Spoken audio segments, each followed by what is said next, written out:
আলেপো নগরীর অর্ধেকের বেশি এলাকার দখলে নেওয়া বিদ্রোহী গোষ্ঠী হায়াত তাহরির আল শামের যোদ্ধাদের লক্ষ্য করে বিমান ও ক্ষেপণাস্ত্র হামলা চালিয়েছে রাশিয়া। সিরিয়ার প্রেসিডেন্ট বাশার আল আসাদের সমর্থনে সিরিয়ার এই বিদ্রোহী গোষ্ঠীর বিরুদ্ধে রুশ সামরিক বাহিনীর চালানোর হামলায় ব্যাপক হতাহতের ঘটনা ঘটেছে। রোববার রাশিয়ার রাষ্ট্রায়ত্ত বার্তা সংস্থা তাস নিউজ এজেন্সির এক প্রতিবেদনে এই তথ্য জানানো হয়েছে। যুক্তরাজ্য ভিত্তিক পর্যবেক্ষক সংস্থা Syrian observatory for human rights বলেছে, হায়াত তাহরির আল শামের বিদ্রোহীরা সিরিয়ার দক্ষিণাঞ্চলের দিকে অগ্রসর হওয়ার সময় রোববার ভোরে রাশিয়ার সিরিজ হামলার মুখোমুখি হয়েছে। দেশটির উত্তর পশ্চিমাঞ্চলের শহর ইদলিবে রাশিয়ার সামরিক বাহিনীর হামলায় 4 জন নিহত ও 50 জন আহত হয়েছেন। এসওএইচআর বলেছে, ইদলিবের পাশাপাশি হামার গ্রামীণ এলাকাতেও রুশ বাহিনী হামলা চালিয়েছে। সিরিয়ার সরকার বিরোধী হামলায় নেতৃত্ব দেওয়া বিদ্রোহীরা ওই এলাকায় নিয়ন্ত্রণ ফিরে পেয়েছে। সিরীয় এই পর্যবেক্ষক গোষ্ঠী বলেছে, দেশটিতে গৃহযুদ্ধ হওয়ার পর প্রথমবারের মতো আলেপোর নিয়ন্ত্রণ হারিয়েছে সিরিয়ার সরকার। গত কয়েক বছরের মধ্যে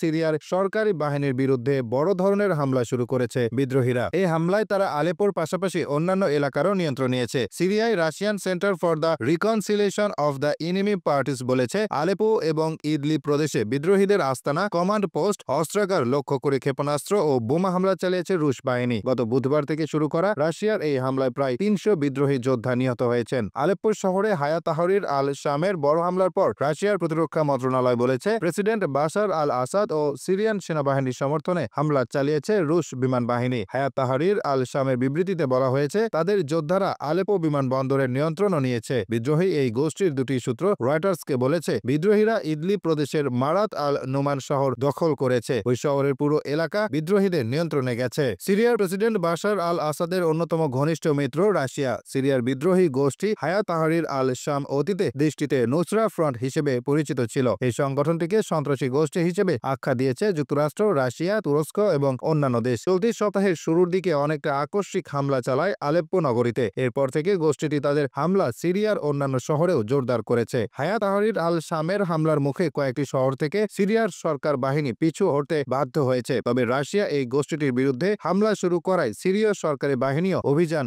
জোরদার করেছে। হঠাৎ আলেপ্পো অভিযান কেন? আলেপ্পো নগরীতে বুধবার অতর্কিত হামলা শুরু করেন হায়াত তাহরির আল শামের বিদ্রোহীরা। সিরিয়ার প্রেসিডেন্ট বাশার আল আসাদের শাসনের কয়েক বছরের মধ্যে এই হামলাকে বিরোধীদের প্রথম কোনো বড় হামলা বলে মনে করা হচ্ছে। প্রেসিডেন্ট বাশার আল আসাদ যুদ্ধ বিধ্বস্ত সিরিয়ার ক্ষমতায় আছেন 2020 সাল থেকে। তবে হায়াত তাহরির আল শামের আক্রমণের এই সময়ে তিনি দেশটিতে নেই। সিরিয়ার এই প্রেসিডেন্ট বর্তমানে অসুস্থ স্ত্রীকে নিয়ে মস্কো সফরে রয়েছেন। বিদ্রোহীরা হামলার প্রথম দিকেই আলেপোর কয়েকটি শহর ও গ্রামের দখল নেন। এ সময় শহরে বিভিন্ন ধরনের যানবাহনে বিস্ফোরণ ঘটিয়ে উড়িয়ে দেওয়া হয়। একই সঙ্গে সরকারি বাহিনীর সঙ্গে সংঘর্ষে লিপ্ত হন বিদ্রোহীরা। আলেপ্পো বিশ্ববিদ্যালয় সহ শহরের কয়েকটি স্থাপনায় বিদ্রোহীদের ক্ষেপণাস্ত্র হামলায় কয়েকজন নিহত হয়েছেন। সিরিয়ার গৃহযুদ্ধের গুরুত্বপূর্ণ যুদ্ধক্ষেত্র আলেপ্পো শহরটি রাজধানী থেকে প্রায় 350 কিলোমিটার উত্তরে অবস্থিত। সিরিয়ার বৃহত্তম এই শহর 2016 সালের পর থেকে বাশার আল আসাদের সরকারের দখলে ছিল। বিদ্রোহীদের হাতে শহরে নিয়ন্ত্রণ চলে যাওয়ার বিষয়ে সিরিয়ার সেনাবাহিনী বলেছে, আলেপোর বেশিরভাগ এলাকায় বিদ্রোহীরা ঢুকে পড়েছেন। বিদ্রোহীরা শহরটিতে বড় পরিসরে চতুর্মুখী আক্রমণ শুরু করেছেন। হামলা প্রতিরোধ, বেসামরিক নাগরিক ও সৈন্যদের প্রাণ বাঁচাতে আমাদের সামরিক বাহিনীর অতিরিক্ত সদস্য